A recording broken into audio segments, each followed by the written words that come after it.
আপনারা নিশ্চয়ই স্মরণ আছে যে ৪ঠা আগস্ট শাহবাগের বৈষম্য বিরোধী আন্দোলনের ব্যানারের পাশে একমাত্র রাজনৈতিক দল ইসলামী আন্দোলন বাংলাদেশের ব্যানার নিয়ে পীর সাহেব চরমোনাই ঘোষণা করেছিলেন ৫ই আগস্ট কোনো কারফিউ নয়, ৫ই আগস্ট হবে গণভবন দখলের দিন। তাই সকলের সহযোগিতায় মহান রাব্বুল আলামিন সেটাই কবুল করেছেন, শুকর আলহামদুলিল্লাহ। তার প্রাপ্য সম্মান ও সংবর্ধনা দেওয়ার জন্য আমরা একত্রিত হয়েছি।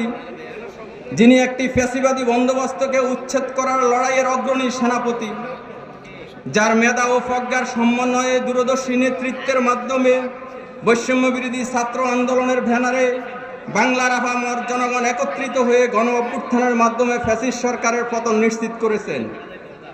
তিনি 18 কোটি মানুষের গৌরব, রামগঞ্জের অহংকার, যার সম্মানে রামগঞ্জবাসী সমগ্র পৃথিবীব্যাপী সম্মানিত হয়েছেন। মাননীয় প্রধান উপদেষ্টা জনাব ডক্টর মোহাম্মদ ইউনূস সাহেব যুক্তরাষ্ট্র সফরকালে ক্লিনটন গ্লোবাল ইনিশিয়েটিভ অনুষ্ঠানে বিশ্ববাসীর নিকট পরিচয় করিয়ে দিয়েছেন আমাদের এই মহানায়ককে। সেদিন রামগঞ্জবাসীর বুক গর্বে ভরে গিয়েছিল, কারণ এ মহানায়ক অন্য কারো নয়, আমাদের রামগঞ্জের কৃতি সন্তান, যিনি আজকের অনুষ্ঠানের প্রধান আকর্ষণ, মাননীয় উপদেষ্টা জনাব মাহফুজ আলম।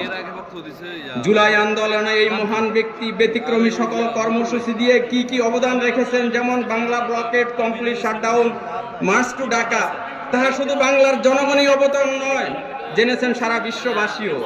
আমাদের এই মহান ব্যক্তিত্ব অতি অল্প সময়ে একজন চিন্তাবিদ ও দার্শনিক হিসাবে বিশ্বের দরবারে প্রতিভা সাক্ষ্য রেখেছেন। একটি বৈষম্যহীন ভবিষ্যৎ বাংলাদেশ বিনির্মাণে জ্ঞান ভিত্তিক সমাজ গঠনের অগ্রগণী সৈনিক আমাদের এই মহান ব্যক্তিত্ব।